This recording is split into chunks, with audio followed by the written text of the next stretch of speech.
يا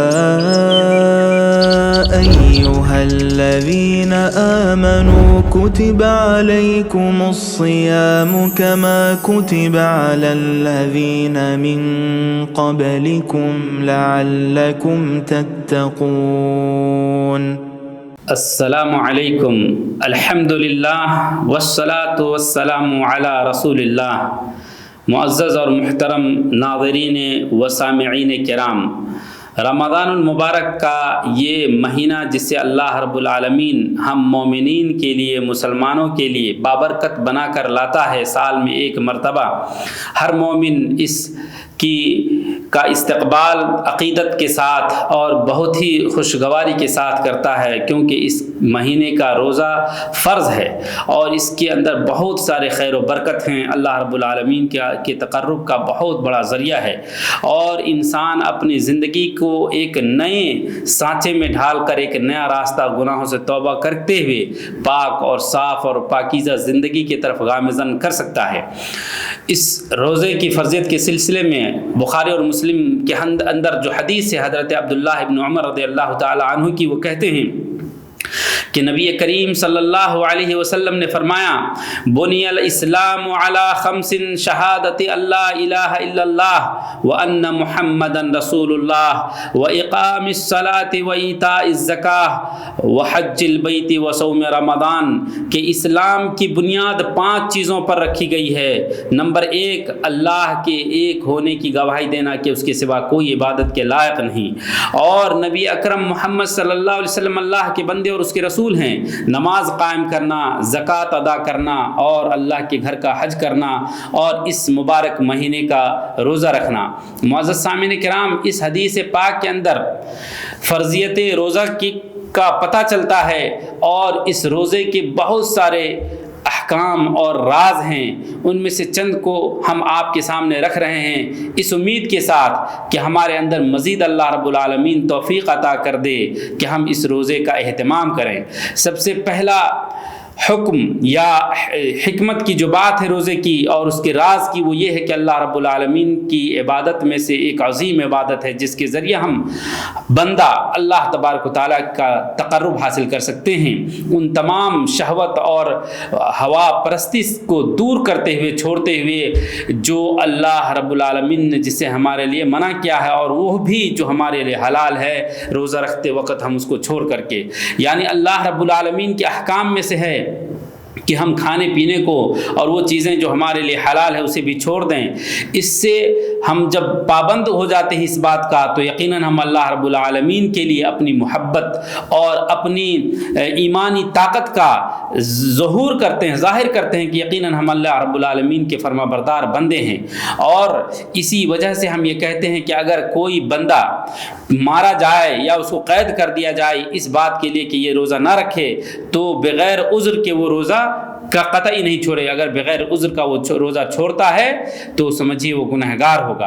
اور اسی طریقے سے احکام یا حکم اور حکمت جو ہے روزے کی، وہ یہ ہے کہ سب سے بڑی بات ہم کو تقوی حاصل ہوتا ہے، ہمارا نفس بالکل منقع اور صاف ہوتا ہے، پاکیزہ نفس بن جاتا ہے اللہ رب العالمین کی اطاعت کرتے ہوئے اور ہر اس چیز سے رکتے ہوئے جسے اللہ نے ہمیں روکا ہے۔ اللہ جل شانہ نے فرمایا ہے، یا ایھا الذین آمنوا کتب علیکم الصیام کما کتب علی الذین من قبلکم لعلکم تتقون، کہ اے مومنو، تمہارے اوپر روزہ ایسے ہی فرض کیا گیا ہے جیسا کہ تم سے پہلے کے لوگوں پر فرض کیا گیا تھا۔ کیوں؟ لعلکم تتقون۔ تو دیکھیے روزے کے حکمت میں سے ہے کہ بندہ تقوی حاصل کرتا ہے، جو تقوی دنیا اور آخرت کے تمام بھلائیوں کو سمیٹے ہوا ہے، اور روزے کے بہت عظیم پھل میں سے ہے کہ انسان کو اس روزہ کے ذریعہ تقوی کا بیج بو ڈالے اپنے اندر، اور وہاں سے تقوی کی زندگی، متقی اور پرہیزگاری کی زندگی گزارنا شروع کر دے۔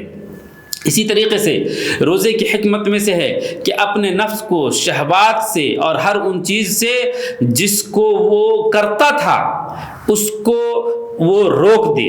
اور شیطان کے راستے کو وہ بند کر دے، یہاں تک کہ وہ شیطان جب ہم کھاتے پیتے ہیں اور تمام چیزوں سے ہم لذت اندوز ہوتے رہتے ہیں جو ہمارے لیے حلال بھی ہے، تو شیطان کو آپ جانتے ہیں راستہ ملتا ہے ہمارے اندر داخل ہونے کا، اور وہ ہمارے اندر ان اپنے گمراہ کن فکر کو نافذ کرتا ہے جسے اللہ نے ہمارے لیے منع کیا ہے۔ تو جب ہم روزہ رکھتے ہیں اور شہوات اور اپنے ان تمام کھانے پینے کی چیزوں سے رک جاتے ہیں تو شیطان کا راستہ بھی اس طریقے سے بند ہو جاتا ہے۔ اسی طریقے سے میرے بھائیوں، روزے کے حکمت میں سے ہے کہ بندہ کا دل بالکل خالی اور فارغ ہو جاتا ہے ذکر و فکر کے لیے، اور اللہ رب العالمین کی یادوں میں اور تلاوت کلام پاک میں اور عبادت میں اپنی زندگی کو، اپنے وقت کو، اپنے زندگی کے سنہرے پل کو لگا دیتا ہے۔ وہ شہوتوں سے دور ہو جاتا ہے، جو شہوت انسان کے دل کو تنگ کر دیتا ہے اور بالکل ہی سخت کر دیتا ہے، اور کبھی کبھی حق سے وہ پھیر بھی دیتا ہے۔ تو اس طریقے سے میرے بھائیوں، روزہ ہمارے دل کو اور ہمارے صحت کو اور ہمارے اعضاء و جوارح اور جسم کے تمام پارٹس کو کی وہ حفاظت کرتا ہے، اور اس کے اندر ایک نئی ایمانی اور روحانی قوت اور توانائی عطا کرتا ہے۔ اسی طریقے سے میرے بھائیوں، روزے کی حکمت میں سے ہے کہ ہم اللہ رب العالمین کی نعمت کو جانتے ہیں۔ جب ہم روزہ نہیں رہتے تھے تو ہمیں پتا تھا کہ ہم آسودہ رہتے تھے اور کتنا کھاتے پیتے تھے اور سب کچھ، کتنی زندگی جو ہماری مست رہا کرتی تھی، لیکن اللہ کے اس حکم کو مان کر کے بھوکا رہتے ہیں، اور اس بھوک کے اندر اس نعمت کو ہم سمجھتے ہیں اور اس کی قیمت ہم جانتے ہیں جو ہم روزہ سے پہلے یا روزے کی غیر روزے کی حالت میں جانتے ہیں۔ اور یہاں سے ہم کو یہ نتیجہ نکالنا پڑتا ہے کہ ذرا ہم فکر کریں ان فقراء اور مساکین کے سلسلے میں جو بھوک کی حالت میں اپنی اکثر اوقات گزار دیتے ہیں، ان کے لیے ہمارے اوپر کیا